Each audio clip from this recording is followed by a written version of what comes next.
जिसका फॉर्मूला हम लोगों ने क्या सीखा, b बराबर कितना, म्यू नॉट बताओ, म्यू नॉट अपॉन 4 पाई बोलो आई अपॉन ए साइन पाई 1 प्लस साइन, यही आया था ठीक। बोलो अब यदि हम इसके आगे बढ़े अपरिमित लंबाई की बात, ठीक ध्यान देना, अपरिमित लंबाई, यदि अब लंबाई अपरिमित हो जाए, अपरिमित लंबाई का मतलब आप यहाँ पर इसको ऋज रेखीय है ना, ऋज रेखीय ताल के कारण भी बात कर सकते हैं। ऋज रेखी ताल, अपरिमित लंबाई मतलब ऋज रेखी ताल के कारण उत्पन्न चुंबकीय क्षेत्र की तीव्रता की बात करें, ठीक, उत्पन्न चुंबकीय क्षेत्र की तीव्रता। अब देखिए जो उस दिन का तार था वो एक परिमित लंबाई, निश्चित लंबाई था। अब यहाँ पर हम ये बात कर रहे हैं कि ये तार अपरिमित हो जाए, ये अपरिमित लंबाई का तार हो जाए, ठीक, इसकी कोई लंबाई का अंत ना हो, से अनंत पे हो जाए। अभी भी ये धारावाही चालक है, इसमें अभी भी धारा बह रही है, ठीक, इस तार से अभी भी कितनी दूरी पर, ए दूरी पर ही बिंदु है, ठीक, लेकिन जब तार के सिरे अनंत पर हो जाएंगे, ठीक, तार के सिरे जब अनंत पर हो जाएंगे, ठीक, तो जब अनंत से किसी बिंदु तक हम तार को लेके आएंगे, अनंत से, ठीक, तो अनंत से जब हम किसी बिंदु तक हम उस तार को लेके आएंगे, ठीक, तो ये जो बिंदु से आने वाले सिरे होंगे ये हमारे तार के परस्पर क्या हो जाएंगे, समांतर हो जाएंगे। आप ऐसे समझो, छोटा उदाहरण है, यदि हम इस बिंदु को ऐसे रखते हैं, तार इतना छोटा रखते हैं तो यहाँ एंगल कुछ और बन रहा है, इस तार को थोड़ा सा बड़ा कर देते हैं, बिंदु अभी भी यहाँ रखते हैं तो एंगल देखिए और बड़ा हो रहा है, और यदि तार बड़ा कर दें, ठीक, बिंदु यहीं रखें उतनी दूरी पर तो एंगल और बड़ा हो रहा है। अब सोचो ये यदि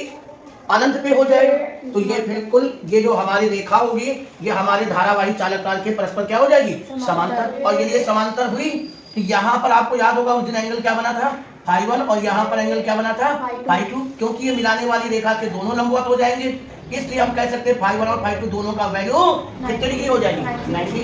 अब जब ये 90 हो जाएगी तो अब बताइए बी बराबर कितना बनेगा, म्यू नॉट बटे 4 पाई आई अपॉन ए, और ये हो जाएगा साइन 90 और प्लस का साइन 90। अब साइन 90 साइन 90 समझ गए, है यही मामला, ये परिमित लंबाई था, अब वो तार अपरिमित लंबाई हो गया, फाई 1 फाई 2 की वैल्यू 90 हो जाएगी, साइन 90 का मान 1 हो जाएगा। तो बताओ म्यू नॉट बटे 4 पाई आई अपॉन ए और 1 1 2 हो जाएगा, यहाँ से काटेंगे तो बताइए फार्मूला क्या बनेगा, बी बराबर म्यू नॉट बटे 2 पाई आई अपॉन ए, ये हो जाएगा।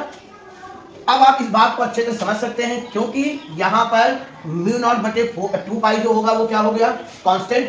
तो यदि इस प्रूविंग से बेसिक यदि रिजल्ट की बात करें कि इसका रिजल्ट क्या निकला, निष्कर्ष क्या निकला, तो क्योंकि बराबर और कांस्टेंट जब हटेगा तो किसका निशान लगेगा, प्रोपोर्शनल का।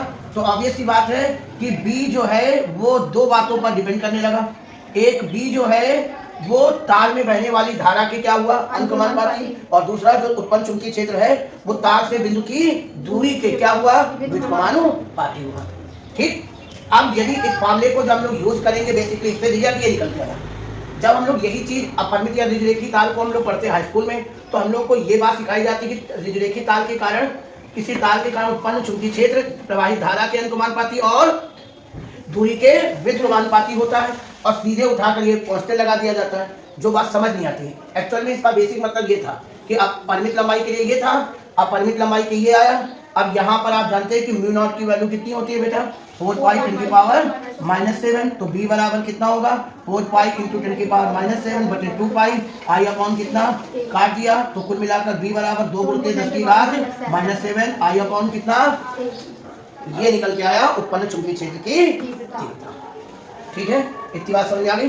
तो जब कहीं पर भी हमें परिमित लंबाई के बारे में बताया जाएगा तो हम ये वाला सूत्र का इस्तेमाल करेंगे। जब हमें एक अपरिमित लंबाई या ऋजरेखी तार के बारे में बात की जाएगी तो हम b बराबर 2 गुणित 10 की घात -8। हाँ, बार बार ऐसा नहीं बोल सकते कि अपरिमित लंबाई, वो कह देंगे कि एक ऋजरेखी तार है, तब भी हम यही मामले का इस्तेमाल करेंगे न्यूमेरिकल में, ठीक। अब इसके बाद ये तो बात रही परिमित और अपरिमित में, क्लियर हो गया यहाँ तक। ये मामला कहाँ से आया, समझ में आ गया। ये इसी सिरे को जो सी और डी सिरा था परिमित का उसको कहाँ पहुंचाया, अनंत पर, इसीलिए मिलाने वाली रेखा हमारे तार की क्या हो गई, समांतर, और वहां पर कितने डिग्री क्रिएट हो गया, 90 डिग्री, और इसी 90 डिग्री के कारण ही हमारा ये नया फार्मूला बन गया, ठीक। इसके बाद समझ में आ गई होगी बात ये। इससे दो निष्कर्ष निकले कि यदि तार में जो धारा होगी वो चुंबकीय क्षेत्र के अनुक्रमानुपाती होगी और जो चुंबकीय क्षेत्र होगा वो दूरी के भी व्युत्क्रमानुपाती होगा। ठीक, अब इसके बाद हम बात करें तो इसमें एक प्रूविंग आती है धारावाही वलय के कारण उत्पन्न चुंबकीय क्षेत्र की तीव्रता, जबकि ये सबसे कंफ्यूजनल होती है।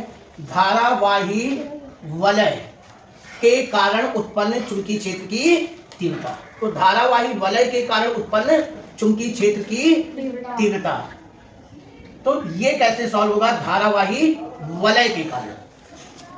ठीक, तो धारावाही वलय के कारण जो चुंबकीय क्षेत्र की तीव्रता होगी, इसके लिए सबसे पहले बात हम फिगर की बात करें। ठीक है, फिर ध्यान दीजिए क्या बता रहे हैं, धारावाही वलय के कारण उत्पन्न चुंबकीय क्षेत्र की तीव्रता। ठीक, तो धारावाही वलय के कारण चुंबकीय क्षेत्र कैसे बनेगा ये समझिए। सबसे पहली बात, ये एक वलय मीन्स छल्ला है। ठीक, अभी तक हम लोगों ने जब धारावाही लूप पढ़ा, तो हमने उसके केंद्र पर ही चुंबकीय क्षेत्र निकाला, है ना। धारावाही वलय के कारण उसके केंद्र पर ही चुंबकीय क्षेत्र निकाला। अब यदि हम इस वलय के कारण इसके केंद्र पर ही नहीं, केंद्र से कुछ दूरी पर चुंबकीय क्षेत्र निकालना चाहे, क्योंकि जब किसी भी तार में, किसी भी छल्ले में, किसी भी वलय में, है ना, किसी भी लूप में क्या बहती है? धारा बहती है, तो फिर निश्चित रूप से वहां पर क्या उत्पन्न होगा? चुंबकीय क्षेत्र की तीव्रता। अब ये चुंबकीय क्षेत्र हमें केवल अभी तक जो निकाला था वो वृत्ताकार या धारावाही लूप के कारण उसके केंद्र पर निकाला था। यदि हम इस लूप से कुछ दूरी पर चुंबकीय क्षेत्र निकालना चाहें तो उसके लिए हमें क्या करना होगा? तो सबसे पहली बात ये भी समझ ले, ये भी एक बायो-सेवर्ट के नियम का ही क्या है? अनुप्रयोग है। ये बायो-सेवर्ट के नियम का ही अनुप्रयोग है। ठीक, तो हमें निश्चित रूप से यहाँ पर इस वलय की त्रिज्या कितनी ले ली? ए। अब इस वलय के केंद्र से x दूरी मान लो, r दूरी मान लो। ठीक, जैसे मान लो हम x मान ले रहे हैं। ठीक, x दूरी पर ये एक बिंदु लिया हमने, हमें इस बिंदु पर चुंबकीय क्षेत्र की तीव्रता निकालनी है इस धारावाही वलय के कारण। तो इस धारावाही वलय के कारण जब हमें कुछ दूरी पर चुंबकीय क्षेत्र की तीव्रता निकालनी होगी तो हमें एक अल्पांश लेना होगा, है ना। एक अल्पांश लेना होगा, तो मान लीजिए हमने अल्पांश dl लिया। अब हम अल्पांश इस पूरे वलय में कहीं पर भी ले सकते थे, है ना। तो हमने केवल एक जगह दिखाने की कोशिश नहीं करी, बल्कि दो जगह दिखा दी कि यदि यहाँ लेना चाहिए, यहाँ लेना चाहिए, यहाँ लेना चाहिए, यहाँ कहीं भी ले सकते हैं। ठीक, तो सबसे पहली बात बायो-सेवर्ट निकालने के लिए सबसे पहली बात इस वलय को इस बिंदु से, इस अल्पांश को इस बिंदु से क्या करेंगे? मिला देंगे। ठीक, इसको मिलाएंगे। अब मिलाएंगे तो फिर ध्यान से सुनिएगा, अब जब हमने इसको क्या किया? इससे मिला दिया, तो सबसे पहली बात यहाँ से इसकी दूरी जो है वो मान लीजिए कितनी है बेटा? r है। ये हमने कंसीडर करी क्योंकि हमें वलय से यहाँ तक की दूरी चाहिए। ठीक, अब यहाँ पर जो एक एंगल होगा, मान लीजिए वो एंगल अल्फा है, क्योंकि ये मिलाने वाली इस रेखा, इस क्षैतिज रेखा के साथ कोई ना कोई कोण तो बनाएगी। ये अल्फा है। हम लोगों ने पढ़ा उस दिन दाएं हाथ की हथेली का नियम नंबर 1। वो नियम नंबर 1 था कि हम अपनी दाएं हाथ की हथेली को इस प्रकार फैलाएं कि उंगलियां अंगूठे के परस्पर क्या हो? लंबवत हो। ऐसी स्थिति में अंगूठा धारा की दिशा को, उंगलियां उस बिंदु की ओर हो जिस बिंदु पर चुंबकीय क्षेत्र ज्ञात करना हो। तो जो चुंबकीय क्षेत्र होता है वो हथेली के लंबवत धक्का देने की दिशा में कार्य होता है। तो कहीं ना कहीं यदि हम इस चीज को एक लूप बनाते और उस, क्योंकि ये 3 डायमेंशनल फिगर है, लूप ऐसे होगा, है ना, उसमें ऐसे धारा बहेगी, तो यहाँ पर चुंबकीय क्षेत्र नीचे की ओर। अब ये धारा इस लूप में क्लॉकवाइज भी बह सकती है और एंटी क्लॉक भी बह सकती है। ठीक, अब तो जो आपका इसके कारण उत्पन्न चुंबकीय क्षेत्र होगा, तो ये मिलाने वाली रेखा के क्या होगा बेटा? लंबवत ही तो होगा, चाहे ये देख लो और चाहे ऐसा होगा कि नहीं होगा, क्योंकि ये हमारी मिलाने वाली रेखा है और जो चुंबकीय क्षेत्र होगा वो धारा से बह रहे लूप में, तो उसके कारण मिलाने वाली रेखा के क्या होगा? लंबवत होगा।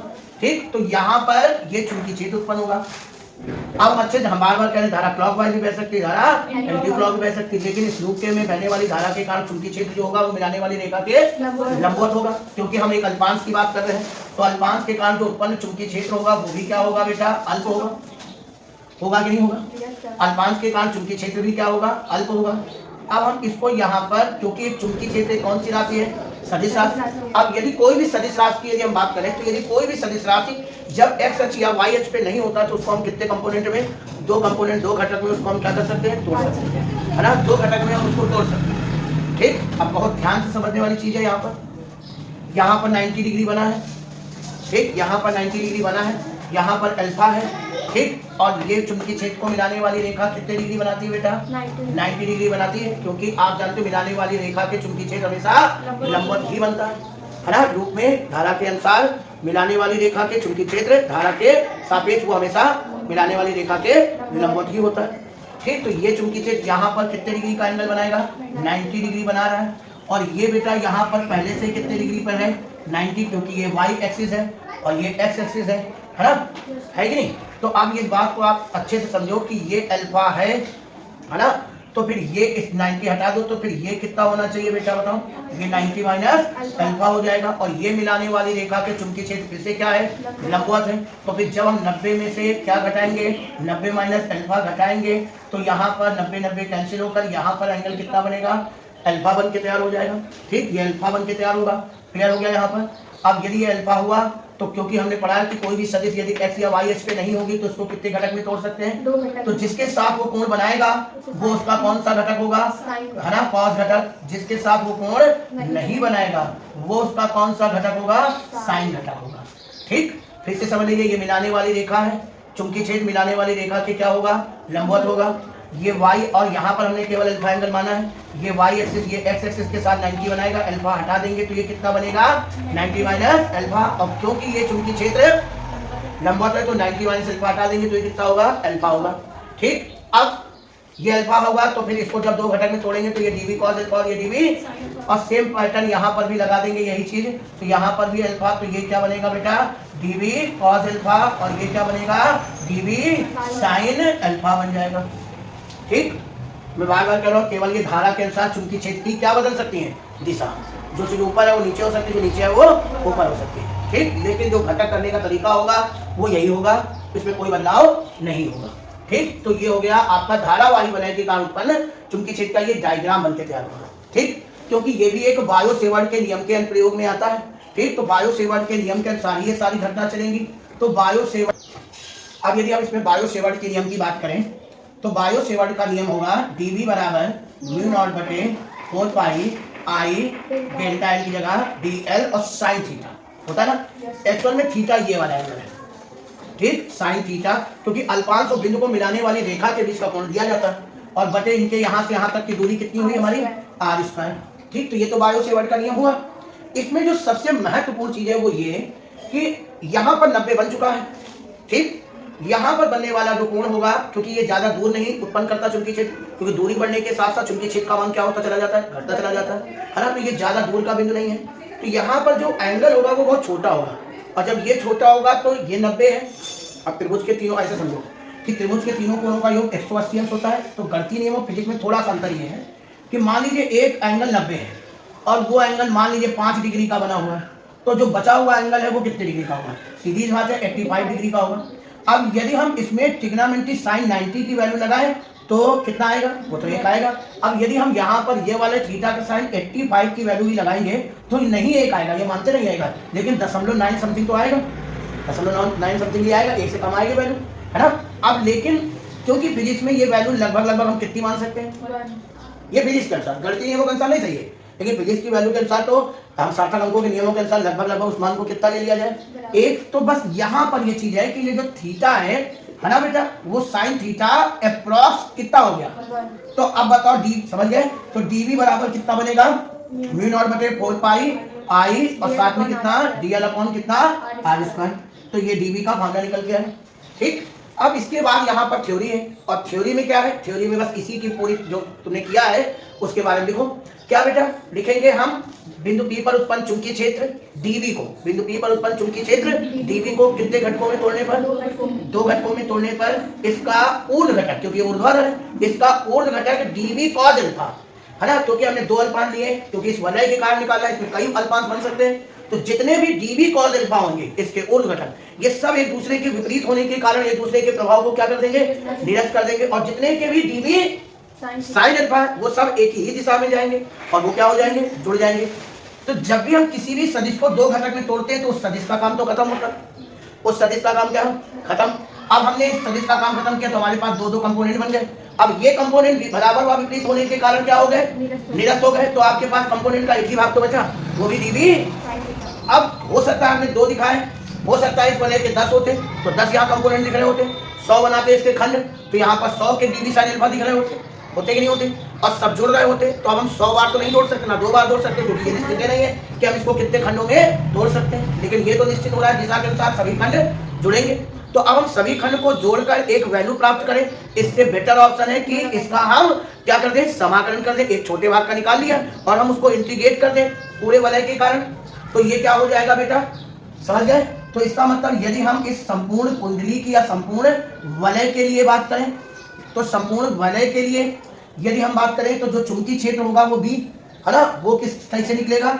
आपने जो ये डीवी क्या निकाला है बेटा, साइन अल्फा को इंटीग्रेट कर दें, है ना। चुंबकीय क्षेत्र जो डीवी साइन अल्फा का हम समाकलन कर देंगे, क्योंकि देखिए ये सब तो वैसे खत्म हो चुका है ना, अब बचा केवल आपके पास ये है, क्योंकि जब आपने सदिश को कितने घटक में तोड़ा, 2 घटक में तोड़ा, 2 घटक में तोड़ा तो सदिश का काम खत्म हो चुका है। ये घटक परस्पर एक दूसरे के विपरीत हो रहे हैं, ये भी काम खत्म हो चुका है ना। तो अब आपके पास बचा क्या, डीवी साइन अल्फा।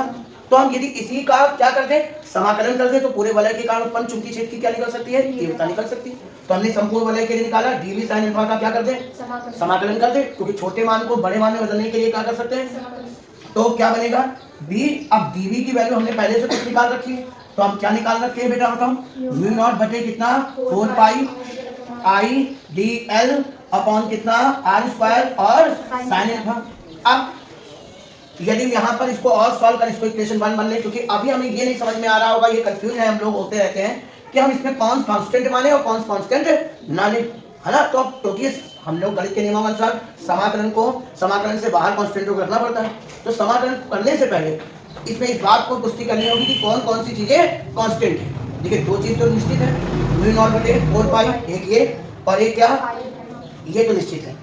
यदि तुम गौर से देखो तो जो यहाँ पर आर स्क्वायर आ रहा है, ये आर स्क्वायर तो हमारी कंसीडरिंग डिस्टेंस है ना। हमें तो उसने 2 बातें कही थी कि एक वलय की क्या है, त्रिज्या है ए, और वलय के केंद्र से कितनी दूरी पर हमें चुंबकीय क्षेत्र निकालना था। ये तो हम अपना बायो सेवर्ट को नियम निकालने के लिए इसको हमने केवल मान लिया। जो चीजें हम मानते हैं मैथ के नियमों के अनुसार जिस चीज को हम मान भी लेते हैं, तो उसको हमेशा बदल कर उन्हीं पदों में लाना पड़ता है जिससे हम जो हमें दिया जाए। जैसे हमने मानने को तो आर मान लिया, लेकिन इस आर को वापस कन्वर्ट करना होगा किसके पदों में, ए और एस के। तो ए और एस यहाँ पर फिर क्या हो जाएगा, निश्चित, और वो निश्चित हो जाएगा तो वो भी इंटीग्रेशन से क्या निकाला जा सकता है, बाहर निकाला जा सकता है कि नहीं। तो हम आर को ए और एस में कैसे बदले, और हम देख रहे हैं यहाँ पर आर का स्क्वायर है, तो यदि हम यहाँ से ए पी ओ में त्रिभुज ए पी ओ में पीजीटी लगा ले, है ना, पाइथागोरस थ्योरम लगा ले, ठीक, ए पी ओ में पीजीटी लगा ले। तो जब हम पीजीटी लगाएंगे, पाइथागोरस थ्योरम लगाएंगे, है ना, ध्यान से सुनिएगा, तो कर्ण का स्क्वायर बराबर लंब का स्क्वायर प्लस आधार का स्क्वायर। अब यहाँ से आर बराबर यदि निकालते तो क्या बनता बताओ, ए स्क्वायर प्लस एच स्क्वायर की पावर कितना होता है, ठीक। अब आप सोच रहे आर स्क्वायर आ तो गया था, फिर आर क्यों निकाला गया। अब हम यहाँ पर एक चीज और तो इसके साथ में देख रहे हैं, साइन अल्फा, और यहाँ पर अल्फा एंगल बना है, तो इसके लिए यदि हम त्रिभुज एपीओ में, ध्यान देना, एपीओ में साइन अल्फा निकालते हैं, तो बताओ साइन अल्फा बराबर क्या होता है, बताओ साइन अल्फा बराबर साइन थीटा बराबर क्या होता है, लंब बटे। तो आप ध्यान से देखें तो जब लंब बटे कर्ण होता है तो लंब का काम कौन है, क्योंकि कोण के सामने भुजा लंब है और 90 के सामने की भुजा, तो लंब बटे कर्ण ए बटे कितना होता। तो यहाँ फिर ध्यान देने वाली बात है, आर तो हमारी कंसीडरिंग डिस्टेंस थी, आर को तो हमें खत्म करना था, और आर स्क्वायर से हमने किसका मान निकाल रखा है, आर का। अब इस जगह पर ए बटे में कितना कर सकते हो बताओ, ए स्क्वायर प्लस एच स्क्वायर की पावर। इस प्रकार हम आर स्क्वायर और साइन अल्फा का मान यहाँ शिफ्ट कर दे वापस, है ना। अब ये यदि यहाँ पर वापस शिफ्ट कर रहे होंगे तो आप ही बताओ क्या बनेगा बेटा, बताओ बी म्यू नॉट बटे 4 पाई, एक साथ इंटीग्रेशन से बाहर निकालेंगे, पहले हल करते हैं, आई अपॉन कितना डीएल, आइडियल तो ये है ही है, क्यों, आर स्क्वायर की जगह ए स्क्वायर प्लस एच स्क्वायर हो गया, और जबकि साइन अल्फा की जगह हम कितना यूज कर सकते हैं बताओ, ए स्क्वायर प्लस एच स्क्वायर की पावर कितना 1/2। अब तुम बताओ आधार समान है तो घातें क्या हो जाएंगी, और जुड़कर कितनी, यहाँ एक घात, यहाँ 1/2 घातें कितना 3/2, और ये ए भी तो कांस्टेंट हुआ क्योंकि त्रिज्या तो निश्चित है, आई भी निश्चित है। अब बताओ सारी चीजें यहाँ तक बात समझ में आ गई होगी। अब यहाँ से जो चीजें क्या है बेटा कांस्टेंट है, उस कांस्टेंट वैल्यू को यहाँ से बाहर निकालो, ठीक, ये भी हो चुका है।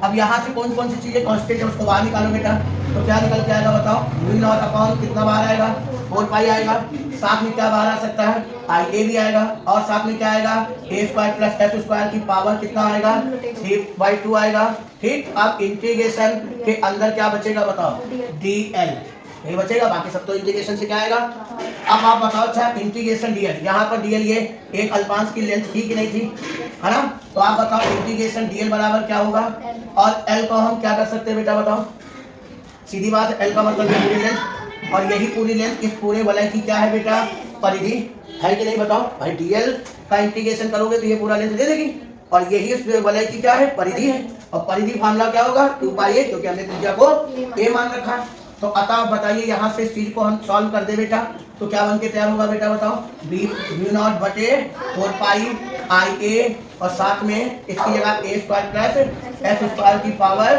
3/2, और मल्टीप्लाई में कितना जाएगा, 2πa। तो ध्यान से देखा जाए तो पाई से पाई क्या हो गया, यदि यहाँ 2 से 4 काट दिया। अब बताओ b बराबर कितना आएगा, μ0, और ये कितना होगा, आई ए स्क्वायर बटे 2 ए स्क्वायर प्लस एस स्क्वायर की पावर, ये बन के तैयार होगा कि नहीं होगा।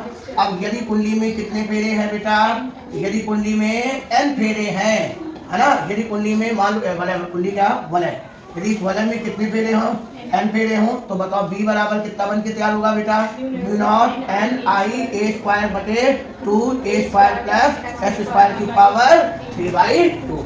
इस पर बेसिक न्यूमेरिकल भी होते हैं, ठीक, इस मामले पर यदि आप देखा जाए तो आपके स्टार्टिंग में जो है, और ये भी है क्योंकि बायो सेवर्ट के नियम का अनुप्रयोग है, और सिलेबस के अनुसार बायो सेवर्ट का नियम का अनुप्रयोग नहीं हटाया जाए, तो इसका मतलब ये भी आएगा, आ सकता है ना। तो ये सारी चीजें यहाँ पर। अब यदि इसमें शर्तों की बात करें तो इसमें शर्त भी लागू हो सकती है, ठीक। इसमें जो शर्त है वो ये, ध्यान से समझना, इसमें जो शर्त है वो ये। अब शर्त, पहली शर्त मेन रूप से क्या, कि जो x है, यदि सोचो x का मान, जो x माने दूरी है ना, x का मान क्या हो जाए, 0 हो जाए। 0 होने का मतलब समझ लो, वो बिंदु जो x दूरी पर था वो वृत्त के केंद्र पर आ जाए।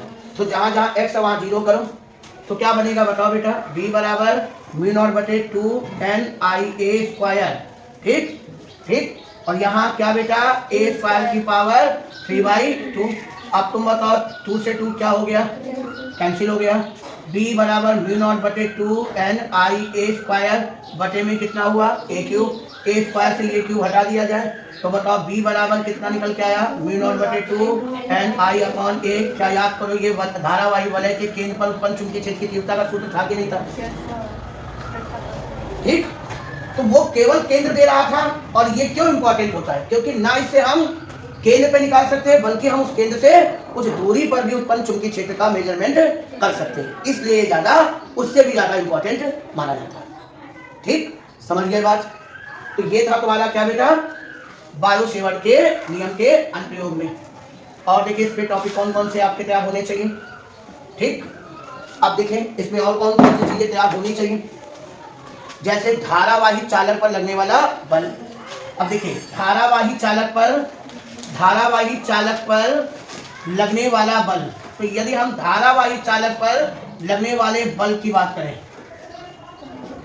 ठीक, ये जिसको हम लोग हाई स्कूल स्टैंडर्ड में F बराबर किससे पढ़ के आए हैं, आइडियल साइन थीटा। लेकिन बेटा ये जो हमारा इंटरमीडिएट का पैटर्न नहीं माना जाता, ठीक, ये इंटरमीडिएट का पैटर्न नहीं होता कि आप F proportional I, F proportional V और F प्रोपोर्शनल L रखकर हल कर दें। देखिए इस बात को अच्छे से गहनता से समझिएगा। क्या है बेटा, ये हमारा एक चुंबकीय क्षेत्र है, ठीक।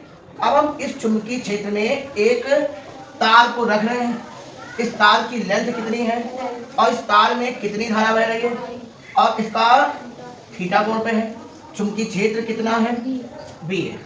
इस तार के अपना अनुप्रस्थ काट का क्या होगा, क्षेत्रफल भी होगा। अब मान लीजिए तार के अनुप्रस्थ काट का क्षेत्रफल कितना है, a है, ठीक बेटा। तो हमें केवल ये बताओ तार का आयतन कितना है।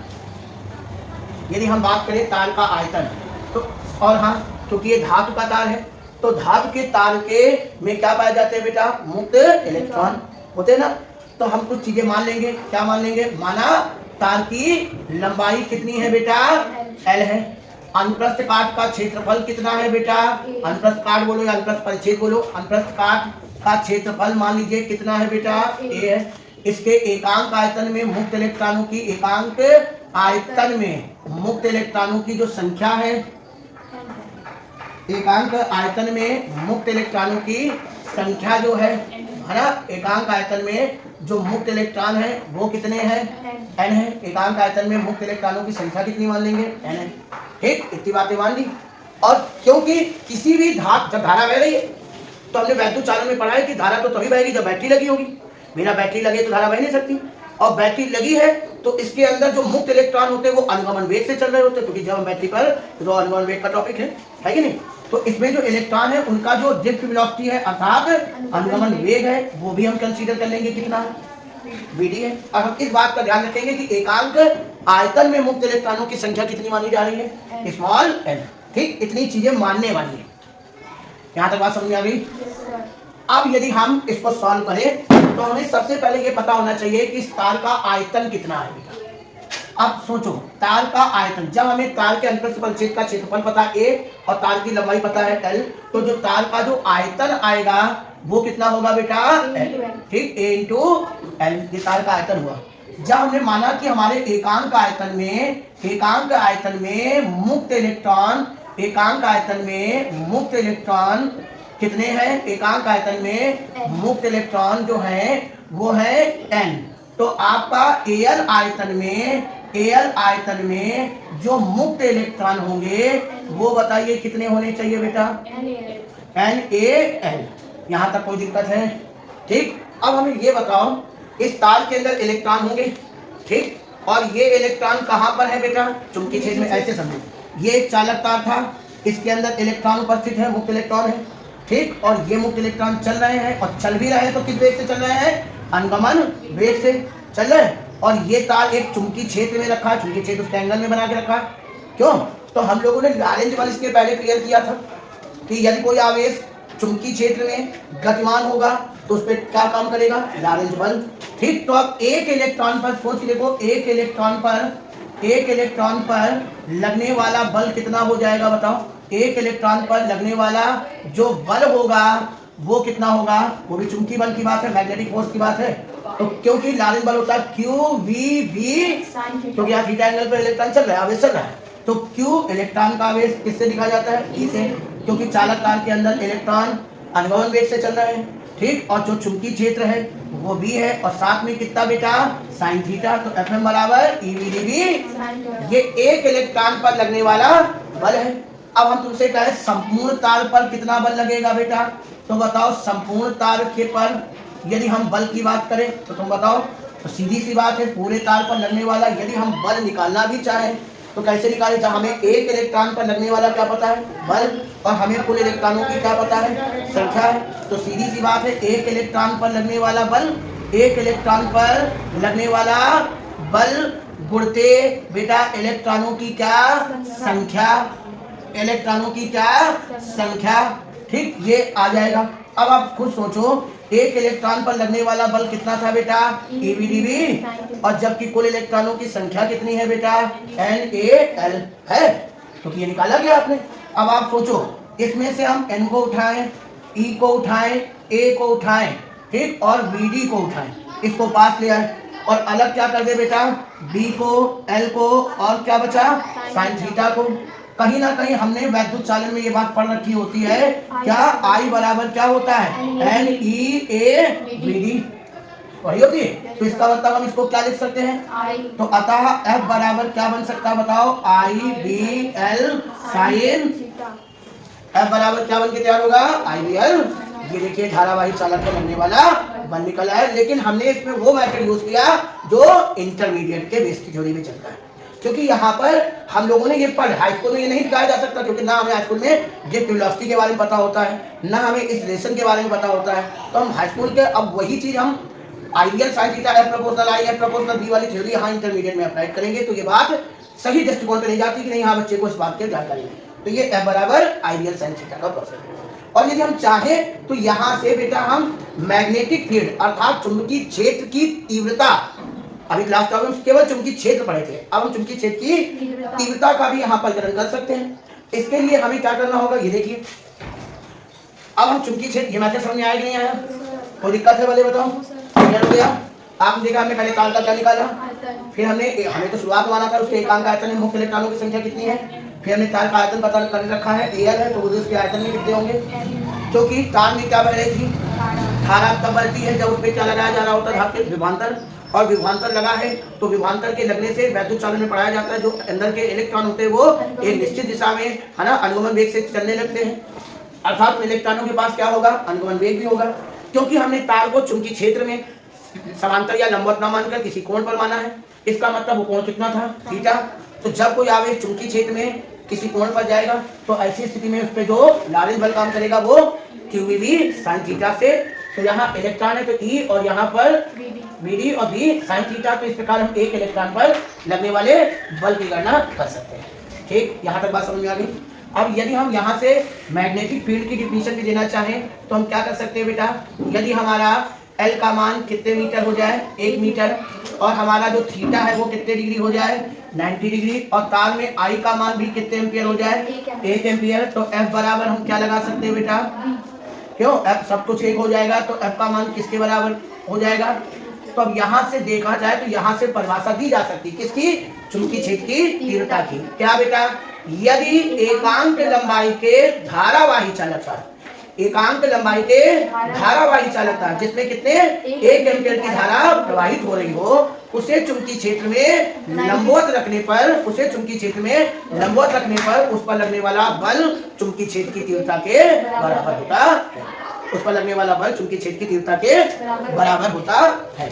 तो ये आ जाएगा आपका क्या बेटा, चुंबकीय क्षेत्र की तीव्रता की परिभाषा। अब यदि हम कभी इसमें क्या देखना चाहे, इसकी यूनिट निकालना चाहे तो यूनिट में भी कोई दिक्कत है नहीं बी की, क्योंकि फिर F अपॉन किससे बेटा, IL, ये न्यूटन बटे एम्पियर मीटर, और न्यूटन को भी हम तोड़ना चाहे तो तोड़ा जा सकता है किसमें, एम्पियर रूप में किलोग्राम मीटर बटे क्या सेकंड स्क्वायर, और बटे में एम्पियर इंटू क्या मीटर, मीटर से मीटर क्या होगा बेटा कैंसिल, तो किलोग्राम बटे सेकंड स्क्वायर गुणते एम्पियर, ये आ जाएगा आपका मैग्नेटिक फील्ड की यूनिट। और यदि ये निकल आई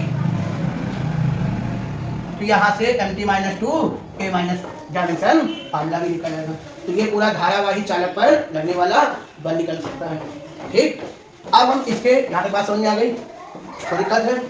अब यदि हम इसके आगे बढ़े, जो कि वो भी एक पॉपुलर है, दो समांतर धारावाही चालक है ना, दो समांतर धारावाही चालक पर प्रति एकांक लंबाई पर लगने वाला बल। ठीक, दो समांतर धारावाही चालक, दो समांतर धारावाही चालक तार की प्रति एकांक लंबाई पर लगने वाला बल। ठीक, यदि हम ये निकालना चाहें तो हम इसको कैसे सॉल्व करें, इस चीज को हम कैसे समझें, ध्यान दें। दो समांतर धारावाही चालक तार की प्रति एकांक लंबाई पर लगने वाला बल। तो सबसे पहले इसका चित्र के बारे में हम अच्छे से समझेंगे। ठीक, अब हम क्या करेंगे, देखो यहाँ पर दो समांतर तार लेंगे। ठीक, एक लिया हमने कौन सा PQ और एक हमने कौन सा लिया RS। अब हमने माना कि इनके जो बीच की दूरी है वो R है, R मान लिया। इनमें एक में I1 और एक में I2 धारा बह रही है, तो निश्चित रूप से ये धारा जरूरत नहीं है कि एक ही दिशा में बहे। ऐसा भी हो सकता है कि तार में बहने वाली धाराएं परस्पर एक दूसरे के क्या हो, विपरीत बह रही हो। मान लो ये ऊपर बह रही हो और ये नीचे बह रही हो। ठीक, तार अभी भी मान लो ये PQ और ये कितना बेटा RS। ठीक, अब आप इस चीज को समझे। ठीक, अब हमने जो पहले इस चित्र के बारे में बात होगी फिर उसके बारे में। ठीक, अब हम पहले इसके बारे में बताएंगे कि हम मान लेंगे कि माना PQ और RS दो समांतर धारावाही चालक तार हैं। माना PQ और RS दो समांतर धारावाही चालक तार हैं जिनके बीच की दूरी, इनमें क्रमशः I1 व I2 धारा क्या हो रही है, एक ही दिशा में प्रवाहित हो रही। जब किसी तार में क्या बहेगी, तो तार में बहने वाली धारा के कारण क्या उत्पन्न होता है, चुंबकीय क्षेत्र। जब इस तार में हम क्या बहाएंगे धारा, तो इसके कारण दूसरे तार पे क्या उत्पन्न होगा, चुंबकीय क्षेत्र। और उस चुंबकीय क्षेत्र की जो मान होगा वो भी हमें पता है, क्योंकि हमने अभी पढ़ा कि जब रिजरेखी या सीधा तार होता है तो उसके कारण जो उत्पन्न चुंबकीय क्षेत्र की तीव्रता होती है, मतलब PQ के कारण कहाँ पर बेटा, आर एस पर उत्पन्न चुंबकीय क्षेत्र, है ना। यदि इसकी बात करें तो क्या फॉर्मूला बनेगा बेटा बताओ, म्यू नॉट बटे, याद करो, बी बराबर म्यू नॉट बटे 2 पाई आई, और यहाँ से यहाँ तक की दूरी कितनी मानी है, आर। ठीक, और इस तार में बहने वाली धारा के कारण जो चुंबकीय क्षेत्र उत्पन्न होगा वो तो होगा ही होगा, और इसकी दिशा हम फ्लेमिंग के दाएं हाथ की हथेली के नियम नंबर 1 से निकाल सकते हैं। हथेली का नियम नंबर 1 अप्लाई करना बहुत आसान, क्योंकि हमें इसके लिए केवल अपने अंगूठे को किसकी दिशा में रखना होता है, हमारी फिंगर को उस बिंदु की ओर रखना होता है जहां पर हमें क्या निकालना है। यदि आपको हथेली दिखाई दे, है ना, तो चुंबकीय क्षेत्र ऐसे मतलब, तो चुंबकीय क्षेत्र कहाँ होता है, बाहर की ओर लंबवत, और जब आपको चुंबकीय क्षेत्र ना दिखाई दे तो चुंबकीय क्षेत्र लंबवत अंदर की ओर। अब बताओ यहाँ दिखाई दे रहा है कि नहीं दिखाई दे रहा है, तो इसका मतलब इस तार में बहने वाली धारा के कारण इसमें उत्पन्न चुंबकीय क्षेत्र कितना होगा, अंदर की ओर होगा। ये चुंबकीय क्षेत्र कहाँ आ रहा है, अंदर की ओर। अंदर की ओर के चुंबकीय क्षेत्र को हम क्रॉस से लगा लेते हैं। फिर यहाँ पर एक भी प्रश्न उठता है कि क्या PQ के कारण ही RS पर चुंबकीय क्षेत्र उत्पन्न होगा, RS भी तो एक धारावाही चालक है, RS के कारण भी तो PQ पर चुंबकीय क्षेत्र उत्पन्न होगा। तो हम इसका डिस्कशन अभी आगे करते हैं कि इससे क्या फर्क है। अभी हम केवल इसके कारण यहाँ की बात कर रहे हैं। तो हमने माना PQ RS दो समांतर धारावाही चालक तार है, इनके बीच की दूरी r है, इनमें क्या I1 व I2 धारा एक ही दिशा में बह रही है। ठीक, PQ में बहने वाली धारा के कारण RS पर चुंबकीय क्षेत्र उत्पन्न होगा, जिसकी दिशा हम दाएं हाथ की हथेली के नियम नंबर 1 से ज्ञात कर सकते हैं, जो कि निम्न होगा। ठीक, अब तुम ये बताओ, जब ये स्वयं RS स्वयं एक क्या है बेटा, धारावाही चालक है, ये भी तो धारावाही चालक है, और जब कोई धारावाही चालक, अब ऐसा तो है नहीं कि इस तार ने किसी एक बिंदु पर चुंबकीय क्षेत्र उत्पन्न किया, पूरे तार पे उत्पन्न किया होगा। और जब कोई धारावाही चालक तार कहाँ पर रखा जाता है, चुंबकीय क्षेत्र में। जब कोई धारावाही चालक तार कहाँ पर रखा जाता है, चुंबकीय क्षेत्र में रखा जाता है ना। तो उस पर क्या काम करता है ना, जब कोई धारावाही चालक चुंबकीय क्षेत्र बलियों में नहीं, जब कोई धारावाही चालक चुंबकीय क्षेत्र में रखता है तो उस पर एक बल कार्य करता है, जैसा कि मैंने बताया कि धारावाही चालक पर लगने वाला बल, और बल होता है F बराबर IBL sin थीटा। ये धारावाही चालक पर लगने वाला क्या होगा, बल। तो अब बताओ RS, समझ में आई बात, RS पर लगने वाला बल क्या होगा, लगने वाला बल होगा क्या, ये होगा PQ के कारण RS पर चुंबकीय क्षेत्र उत्पन्न हुआ। अब RS पर बल कितना लगेगा ये बताओ, तो सीधी बात है, बल का मामला, इसमें कितनी धारा बह रही है, I2।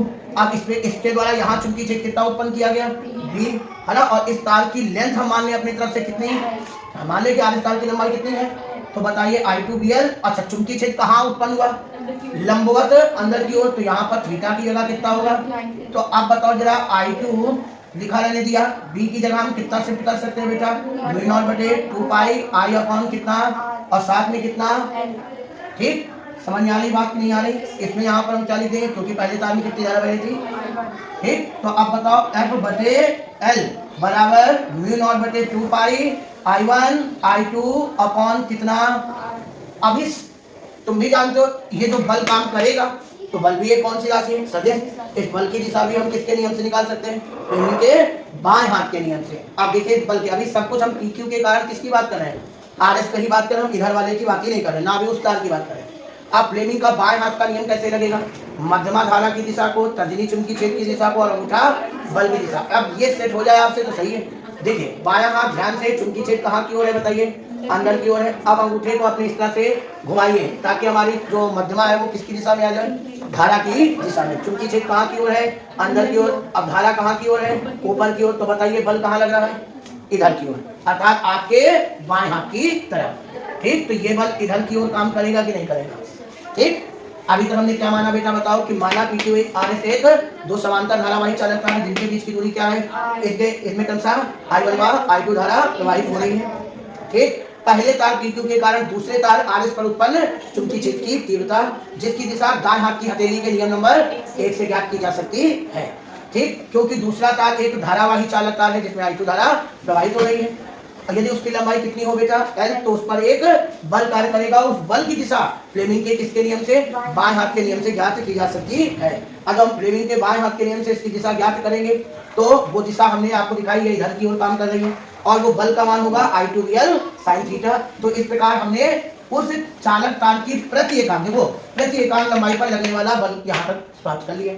अब ये सोचने वाली बात है, यदि हम इसी तरह RS के कारण किस पे बात करते हैं बेटा, यदि हम RS के कारण PQ पर बात करें, तो यदि हम RS के कारण PQ पर बात करते हैं तो सोचो बदलाव क्या आता है। यहाँ हम लिखते हैं RS के कारण PQ पर। सोचो वहां पर धारा कितनी बह रही होती, I2। तो यहाँ पर इस धारा के कारण यहाँ पर क्या उत्पन्न होता है, चुंबकीय क्षेत्र। मामला क्या हो जाता है, B बराबर μ0/2 पाई I2 अपॉन, लेकिन उसकी दिशा निकालते हैं तो दिशा दाएं हाथ की हथेली के नियम से कैसे निकलती, देखो अंगूठा कहाँ है, धारा की दिशा में, फिंगर कहाँ है, दूसरे तार की ओर। तो आपको मेरी हथेली दिख रही है कि नहीं दिख रही, यदि दिख रही है तो यहाँ पर उत्पन्न जो चुंबकीय क्षेत्र होगा वो कहाँ की ओर काम करेगा, बाहर की ओर काम करेगा। ये चुंबकीय क्षेत्र बाहर की ओर काम करेगा, ठीक, ये बाहर की ओर चुंबकीय क्षेत्र काम करेगा। तो जो क्रॉस है वो डॉट हो जाना चाहिए, ठीक। अच्छा फिर से सोचो, ये क्या हो गया, धारावाही चालक तार बन गया।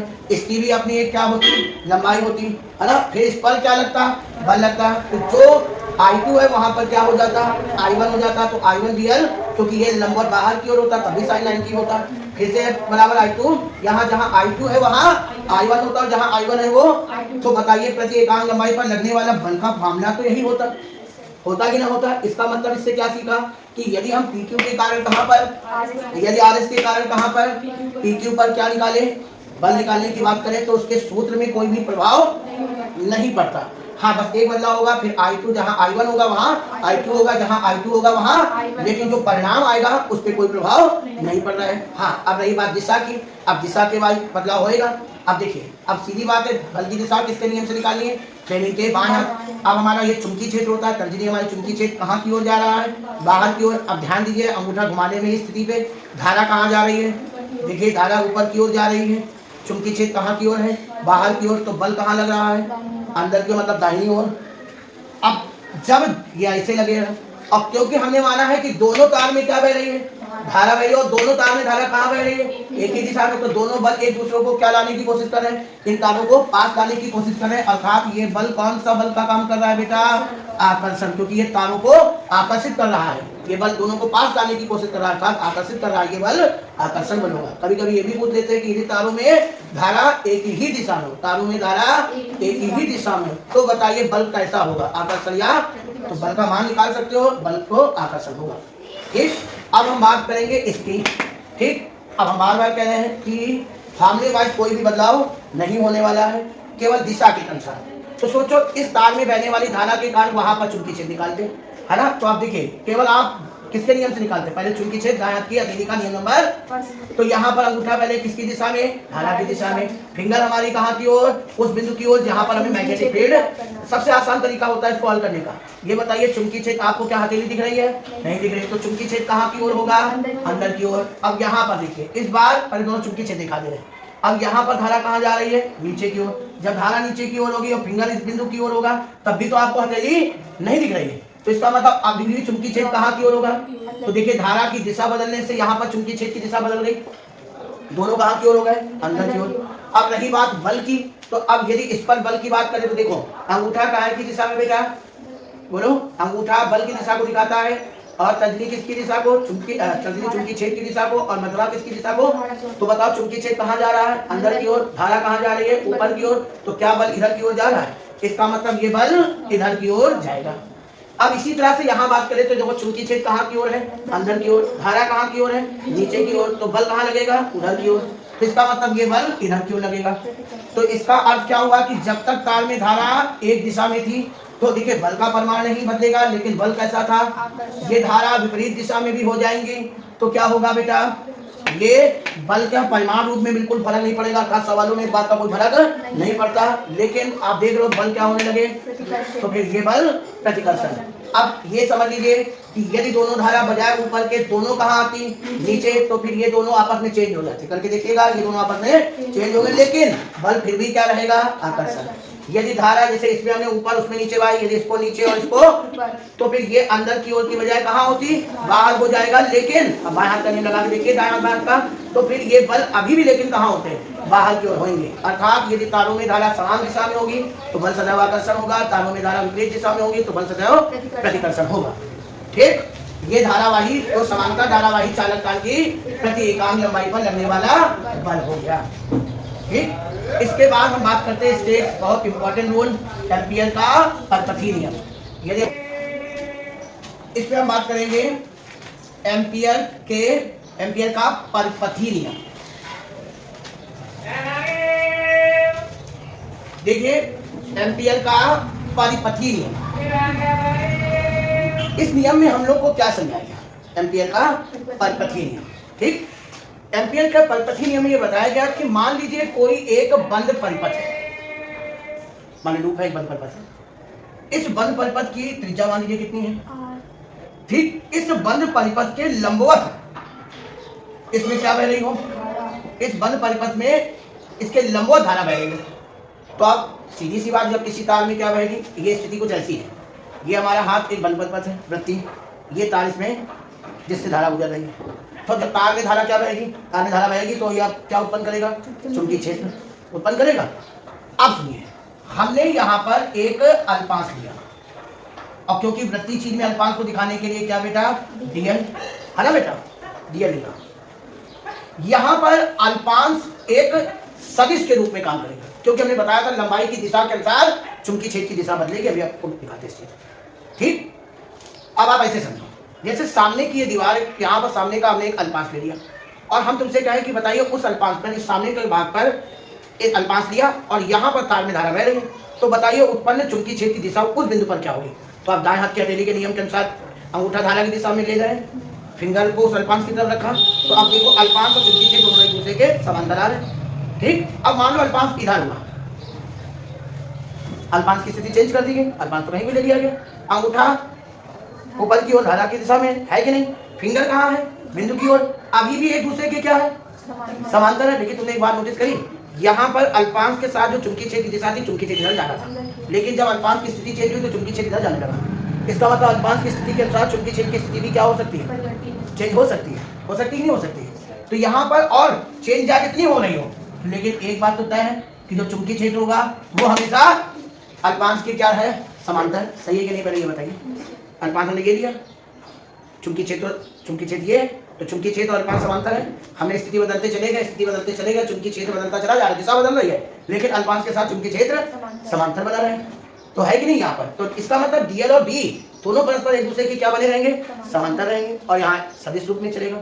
अब इसी के तर्क में बताया उन्होंने एम्पियर का परिपथीय नियम। अभी तो हम उस चित्र के बारे में बता रहे थे, तो एम्पियर के परिपथीय नियम में बताया गया इस नियम के अनुसार, ठीक, इस नियम के अनुसार किसी बंद परिपथ के लिए चुंबकीय क्षेत्र का रेखीय समाकलन, चुंबकीय क्षेत्र का क्या बेटा, रेखीय समाकलन, लंबाई की दिशा में उसका चुंबकीय क्षेत्र का समाकलन किया जाए, लंबाई के अनुसार उसका चुंबकीय क्षेत्र दिया जाए। तुमने बोला क्या, इस नियम के अनुसार किसी बंद परिपथ की सीमा में, किसी बंद परिपथ की सीमा में चुंबकीय क्षेत्र का रेखीय समाकलन परिपथ से घिरी हुई कुल धारा या नेट धारा का म्यू नॉट गुना होता। क्या बताया, इस नियम के अनुसार किसी बंद परिपथ के लिए चुंबकीय क्षेत्र का रेखीय समाकलन, बंद परिपथ के लिए चुंबकीय क्षेत्र का रेखीय समाकलन परिपथ से घिरी हुई नेट या कुल धारा का कितने गुना, म्यू नॉट गुना होता। ठीक, अब यदि हम इसका क्या करें बेटा, डेरिवेशन करें, इसके बराबर आ जाए, ये दिखाना चाहे, समझ में आया।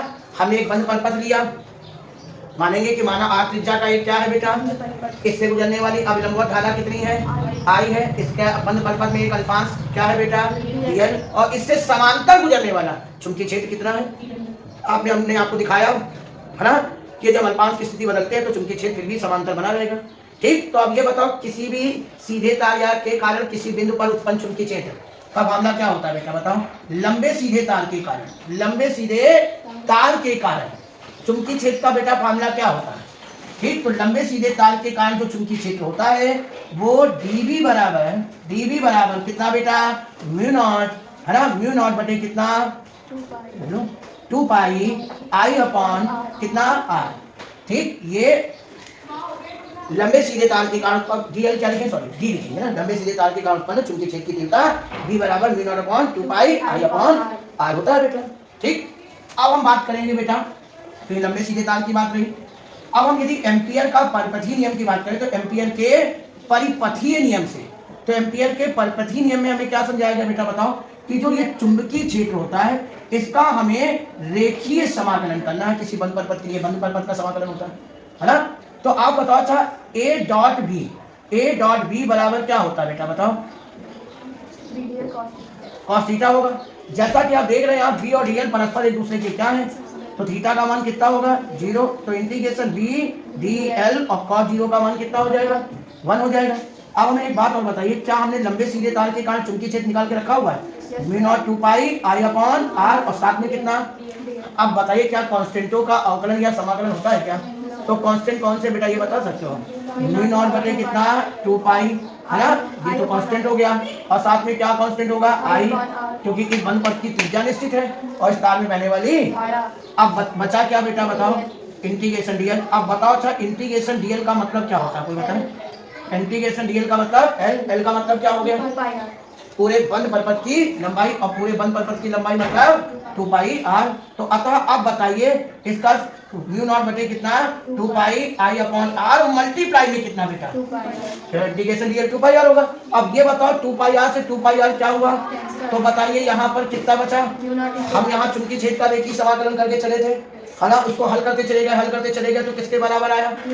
तो इसका मतलब क्या हुआ किसी बंद परपथ की सीमा के अंदर चुंबकीय क्षेत्र का रेखीय समाकलन परपथ से गिरी हुई कुल धारा का कितने गुना गुना होता है। ये एम्पियर का परपथ। ठीक बेटा।